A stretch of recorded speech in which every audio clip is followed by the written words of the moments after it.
Si me olvido de ti, Jerusalén, que se me paralice la mano derecha, que se me pegue la lengua al paladar si no me acuerdo de ti. Si no pongo a Jerusalén en la cumbre de mis alegrías.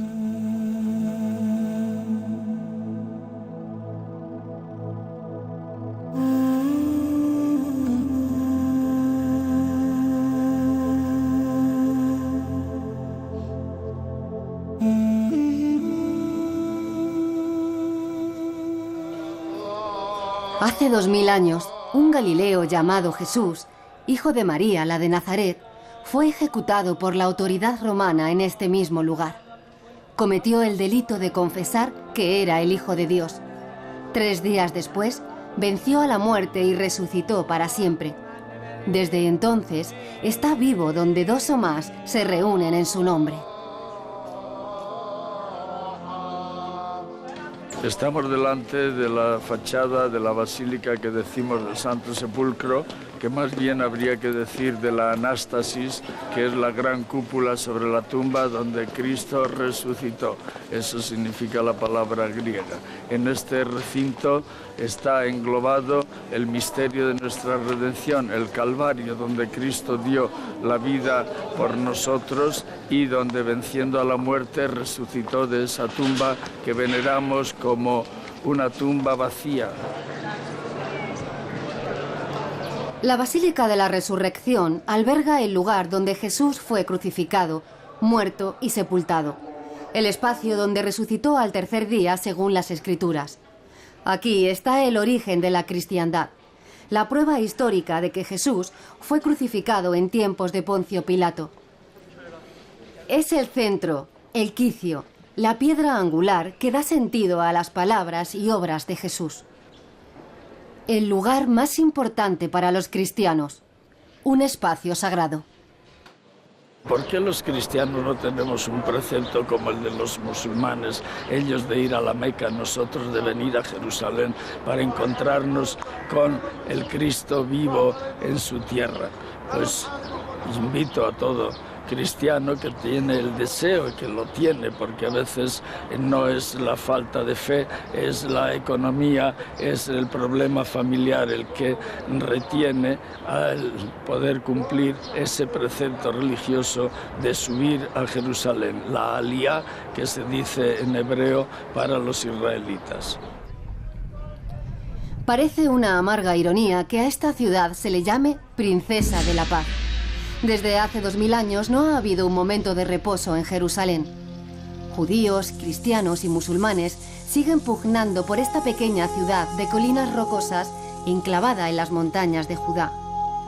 Desde los días de Jesucristo, la ciudad ha sido conquistada 11 veces y destruida totalmente en 5 ocasiones. No hay ningún lugar en el mundo donde se haya luchado con tanto ardor y se haya odiado tan profundamente como aquí. Tampoco hay ningún lugar en el mundo donde se hayan rezado tantas oraciones como en Jerusalén.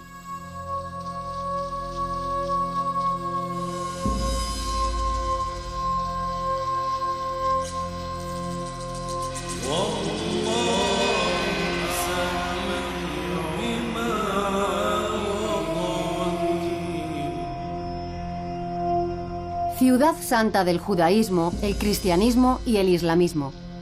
Solo en el interior de la muralla hay 25 mezquitas, 65 iglesias y 20 sinagogas. Pero de entre todos sus monumentos destaca la cúpula de la Roca, un imponente edificio del siglo VII. El sitio de su emplazamiento es reconocido por las 3 religiones como el lugar del sacrificio de Abraham. La comunidad judía es hoy la más numerosa en Jerusalén. Son casi 500.000 en una población de 800.000 habitantes.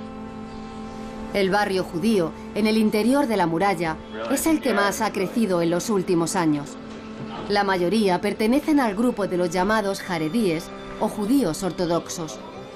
Son devotos que viven alrededor de la gran sinagoga y se dedican en cuerpo y alma a la observancia de los preceptos de la ley que Yahvé entregó a Moisés en el Sinaí.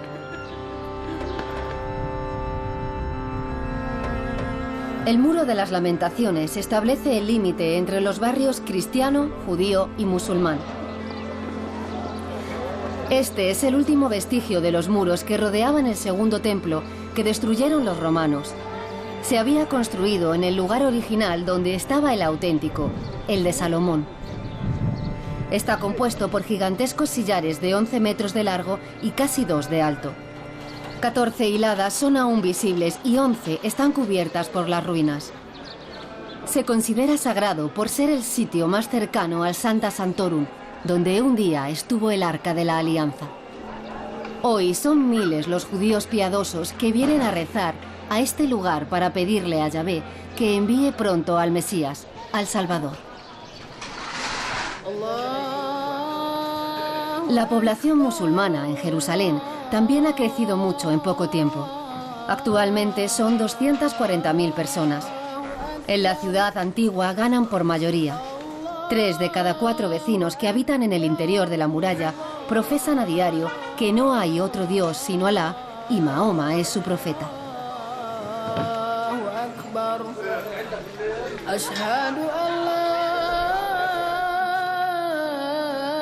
La explanada de las mezquitas es una zona con una gran carga religiosa, tanto para los judíos como para los musulmanes. Para los judíos fue el lugar donde Abraham estuvo a punto de sacrificar a su hijo Isaac por orden de Yahvé. Para los musulmanes, la cúpula de la roca y la mezquita de Al-Aqsa son sagradas porque desde aquí Mahoma ascendió a los cielos para reunirse con Alá.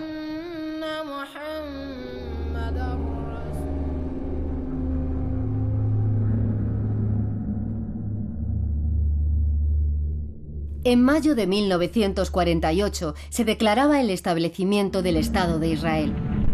Era el fin de la Guerra de la Independencia que había enfrentado a los judíos que vivían en Palestina y a los países árabes del entorno.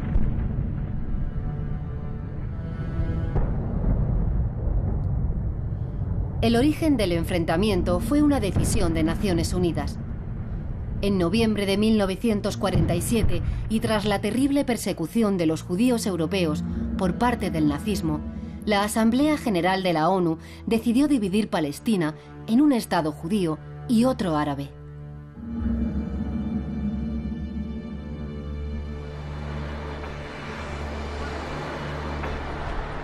Hoy, después de varias guerras e intifadas, el Estado de Israel es una democracia parlamentaria. La Knesset o Asamblea es el lugar donde se sientan los 120 parlamentarios que el pueblo elige democráticamente cada 4 años. Los barrios armenio y cristiano ocupan casi la mitad del Jerusalén viejo. Las actuales murallas que rodean la ciudad antigua fueron construidas por el sultán otomano Suleimán en 1542. La muralla tiene una longitud de aproximadamente 4 kilómetros y rodea una superficie de apenas 1 kilómetro cuadrado. Saliendo del zoco y rodeando el Santo Sepulcro, enseguida se llega a la sede del Patriarcado Latino. Aquí vive el arzobispo de Jerusalén, la máxima autoridad para los católicos que residen en los estados de Jordania, Palestina, Israel y Chipre. Los católicos forman parte, junto a ortodoxos y protestantes, de la minoría cristiana.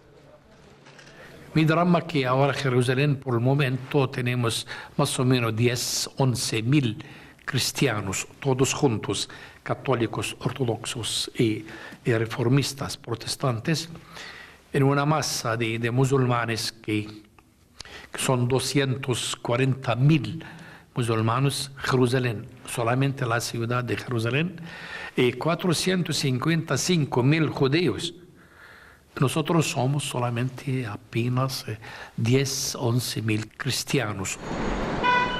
Accediendo por la Puerta Nueva, en la parte alta de la ciudad amurallada, se encuentra el convento franciscano de San Salvador, casa central de la custodia de Tierra Santa que fundara San Francisco de Asís en su viaje por Oriente el año 1217.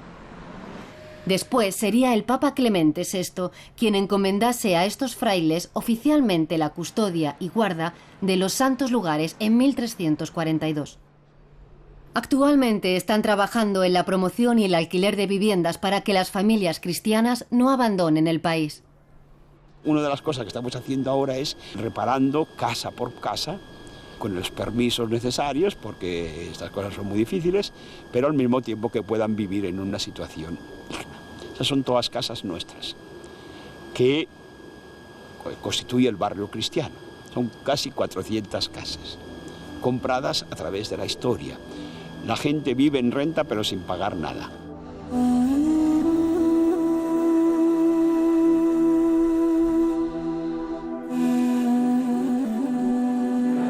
Esta es la habitación en la que Jesús celebró con sus discípulos la Pascua judía. Era un jueves y aquí cenaron juntos por última vez. Aquí nace la custodia de Tierra Santa. El cenáculo es otro lugar sagrado para los cristianos. Aquí se produce el lavatorio de los pies, la oración sacerdotal, la institución de la Eucaristía, se aparece Cristo resucitado, tiene lugar el episodio de Pentecostés y Jesús deja en testamento a los apóstoles el mandamiento nuevo. Entre todo lo que Jesús nos dejó dicho en esa noche, que nos lo recoge San Juan en 5 capítulos de su Evangelio, comenzando por el lavatorio de los pies hasta la oración sacerdotal que se llama el capítulo 17, hay un momento clave, importante, de que Jesús se despide como dejando el testamento. Su testamento: os doy un mandamiento nuevo, que os améis unos a otros. Y por ese mandamiento conoceréis y conocerán que sois mis discípulos. El año 1523, durante el Imperio Otomano, los franciscanos fueron expulsados de Tierra Santa y perdieron la propiedad del cenáculo original. Durante estos 5 siglos han venido reclamándolo sin éxito. En 1936 consiguieron levantar el convento de San Francisco, junto al cenáculo, después de comprar varias casas árabes. Desde entonces se ha ido adaptando el lugar para acoger a grupos de peregrinos que quieren celebrar los misterios propios del Jueves Santo. Además, este lugar es muy especial porque aquí comenzó la Iglesia y aquí tuvo lugar la sede primitiva de la custodia de Tierra Santa. Hemos llegado en el recorrido de la peregrinación aquí en Jerusalén al cenáculo franciscano, el convento que se hizo por los años 30, una vez que se perdieron las esperanzas de recuperar el cenáculo medieval, el cenáculo donde nace la custodia de Tierra Santa, y remontándonos a Jesús, donde Él instituyó la Eucaristía en la última cena, que decimos la cena pascual judía, y con ello nace la Iglesia.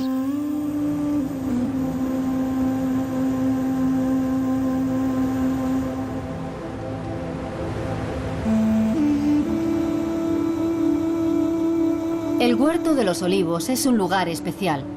Los franciscanos cuidan este espacio en el que los peregrinos pueden imaginar fácilmente a Jesús orando con sus discípulos la noche del Jueves Santo, después de la última cena. El hermano Rafael lleva 62 años viviendo en Tierra Santa. Llegó aquí cuando tenía 25 y desde entonces las ha visto de todos los colores. Es sevillano y le ha tocado hacer de todo en las comunidades donde la obediencia le ha ido llevando. Aunque es poco amigo de los medios de comunicación, se esfuerza amablemente por explicarnos dónde estamos y qué importancia tienen estos olivos. Este es el torrente Cedrón, que Lucas te dice que Jesús, después de la cena, en el cenáculo, que está la colinita detrás del pináculo, pues Jesús atraviesa el torrente Cedrón y se interna, como de costumbre, en el huerto de Getsemaní. El huerto de Getsemaní, claro, hoy ves que tiene nada más que allí 8 olivos, ¿verdad? Son 8 olivos que se vienen considerando como del tiempo de Jesús.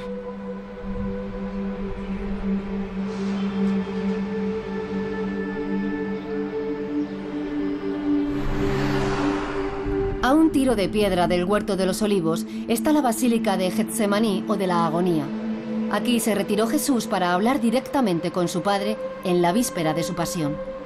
Si es posible, pase de mí este cáliz. Sin embargo, no se haga como yo quiero, sino como tú quieres. El templo conmemorativo es de estilo bizantino. Lo mandaron construir los franciscanos a principios del siglo XX.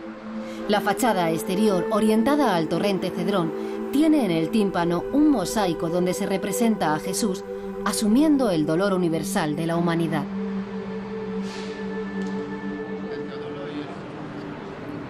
El hermano Luis es el actual superior de la comunidad de Getsemaní. Este berciano lleva 33 años al servicio de los santos lugares. Los peregrinos escuchan sus explicaciones en la plaza que da paso a la Gruta del Prendimiento. Aunque el Evangelio dice que la traición de Judas y la captura de Jesús tuvieron lugar en el huerto, la tradición ha dado este nombre a la gruta que formaba parte del molino de aceite que había en Getsemaní. Y tras el prendimiento, el escarnio, el juicio, la condena, la total oscuridad. En cada situación, en cada lugar, por una parte yo escuchaba la meditación, la narración histórica y espiritual, pero yo veía que eso estaba en carne y hueso, porque ese Jesús no era simplemente algo histórico, sino que estaba vivito en la Eucaristía. Digo, pues si es este. Y entonces en cada uno de los lugares yo estaba con él. Así de simple. El Viernes Santo es el día de la Pasión. Los peregrinos están dispuestos a recorrer el mismo camino que recorrió Jesús, empapado de sangre, sudor y lágrimas. Aún no ha amanecido. El Vía Crucis hasta el Calvario es una de las experiencias más intensas de la peregrinación. Jesús ha sido torturado por los militares. La autoridad civil pretendía soltarle tras el escarmiento físico, pero los líderes religiosos querían su ejecución, querían eliminarle. Jesús camina hacia su propia muerte cargando con el instrumento homicida, con la cruz. El escenario del Vía Crucis permanece sustancialmente fiel a la primitiva geografía del recorrido. La ciudad se va despertando. Los coches comparten el recorrido con los devotos cristianos en las primeras estaciones. Los puestos del mercado comienzan a preparar la mercancía para una nueva jornada, ajenos al recuerdo del dolor que sufrió el Hijo de Dios. Las estrechas callejas se van llenando con la presencia espiritual de Cristo.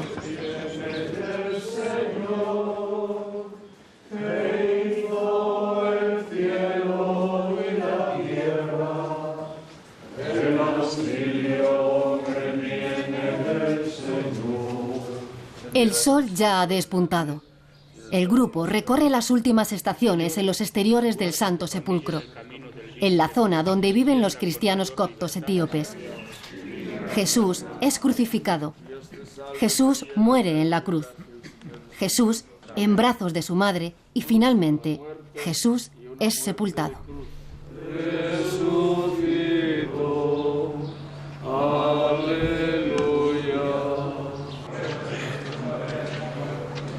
El peregrino que hoy llega a visitar los lugares del Calvario y el Santo Sepulcro queda un tanto desconcertado y sorprendido al encontrar un edificio sencillo y sin lustre, encajado en un barrio estrecho de casas apiñadas y callejuelas angostas.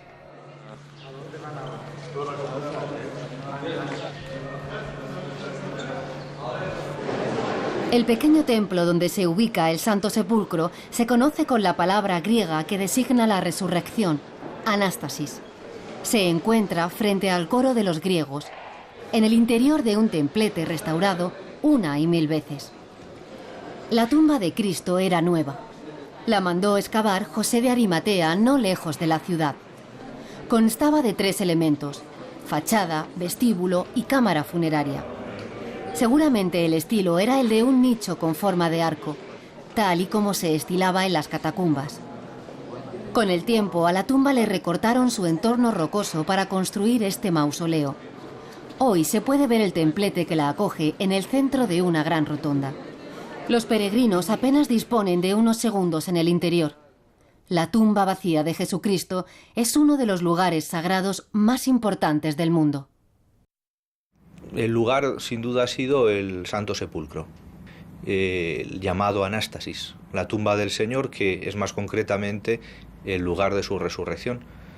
Pude estar allí arrodillado unos segundos, no sé cuánto tiempo, y repitiendo creo, creo, creo, y vamos, el corazón me iba a mil revoluciones. La afluencia masiva de turistas y curiosos desconcierta a los que han venido en busca de una experiencia religiosa. Las incomodidades y la falta de ambientación religiosa son evidentes. Los peregrinos tienen que hacer un ejercicio de concentración y fe para encontrarse con las huellas de Cristo en esta amalgama humana y arquitectónica. Desde 1960, el edificio está sometido a una restauración que pretende consolidar la fábrica y devolverle su esplendor original. Las reformas y actuaciones acometidas por las distintas iglesias cristianas que comparten su uso y propiedad hacen de este templo un edificio singular. El edificio puede chocarnos en su estructura arquitectónica por lo mucho que ha sufrido a lo largo de la historia y los intentos de reconstruirlo. Aquí hay piedras de la época constantiniana, de la época de un monje que hizo la restauración inmediatamente después de los persas, la obra de los cruzados que se ha mantenido después de 1000 años con cierto deterioro, pero el intento de lo que ha sufrido el lugar, restaurarlo, recuperarlo para que la vida de los cristianos viniendo a estos lugares del Calvario y de la tumba de Cristo, fortalecer, diríamos, su fe. El descendimiento de la cruz y el embalsamamiento también están presentes en el interior de la basílica. Un gran mosaico junto a la piedra donde fue ungido el cuerpo recuerdan las palabras recogidas en el Evangelio de Juan. José de Arimatea, que era discípulo clandestino de Jesús por miedo a los judíos, pidió a Pilato que le dejara llevarse el cuerpo de Jesús, y Pilato lo autorizó. Él fue entonces y se llevó el cuerpo. Llegó también Nicodemo, el que había ido a verlo de noche, y trajo unas 100 libras de una mixtura de mirra y áloe. Tomaron el cuerpo de Jesús y lo vendaron todo con los aromas, según se acostumbra a enterrar entre los judíos. Griegos ortodoxos, armenios ortodoxos y católicos latinos comparten la propiedad del Santo Sepulcro, pero no son los únicos que tienen derecho a celebrar sus liturgias y cultos en el interior de la basílica. La comunidad siro-malabar y la de los coptos etíopes también rezan junto al sepulcro vacío, utilizando sus ritos particulares. En 1757, los franciscanos fueron despojados de la propiedad del templo. Un siglo después, en 1852, las autoridades turcas regulan los horarios de culto para las distintas iglesias que comparten el mismo espacio sagrado. Se dice en una expresión del Antiguo Testamento que su sepulcro será glorioso y por eso a él quieren acudir todas las iglesias. No podemos apropiarnos una comunidad frente a otras y el decir que en la basílica ejercen su culto a veces siete iglesias distintas, pues es algo que todos quieren estar en el lugar sagrado donde, diríamos, tiene el origen nuestra fe en la vida y en el triunfo de Cristo que nos fortalece. La verdad, en la vida de cada día no hay distinción, diferencia entre unos y otros. En nuestras escuelas, hospitales, patriarcato, nosotros tenemos de todos. Para mí, de frente a Dios, de frente a la historia, todos son mis hijos. Debo curar todos. No hay esta distinción. Hay distinción porque hay 3 patriarcas y otros obispos de cada iglesia. Tenemos una relación normal, amical, fraterna entre nosotros, pero en la vida de cada día no hay diferencia. El centro de Tierra Santa en Madrid depende directamente de la custodia franciscana. Desde 1980 organizan peregrinaciones desde España con el asesoramiento profesional de la agencia de viajes Interpax. Los peregrinos viven una experiencia única en la que los franciscanos cuidan especialmente el aspecto religioso. Una experiencia de fe y de encontrarte con Cristo, fundamentado históricamente, lógico, y arqueológicamente, y con todos los... porque eso está bien fundamentado. Pero no es eso. Lo fundamental es que ese Cristo sigue vivo y que me está hablando, y que ha estado aquí, pero que ahora lo tengo yo en mi casa, y en mi vida diaria, y en mi parroquia, y en donde yo esté, y como fraile, pues en mis momentos de lo que estoy viviendo.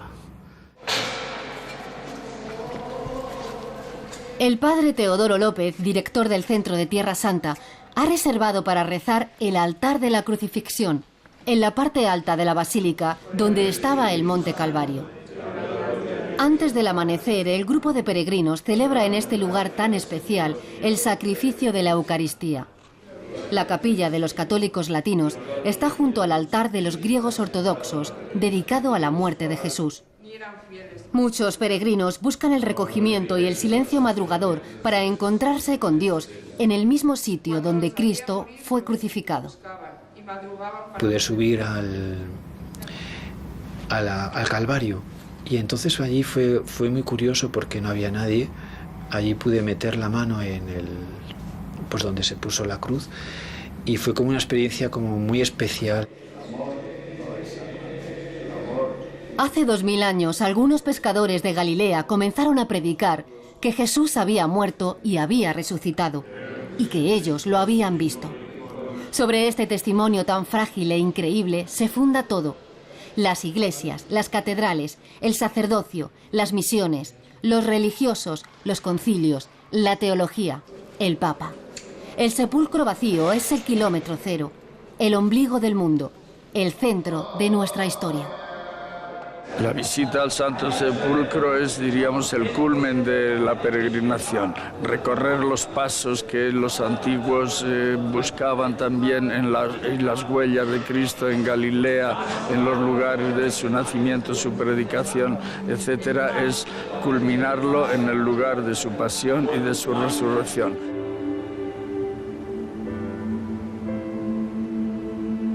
La ciudad santa es el lugar privilegiado del encuentro con Cristo y donde nace su iglesia. Jerusalén es el lugar de encuentro para los creyentes en el único Dios, Padre de todos.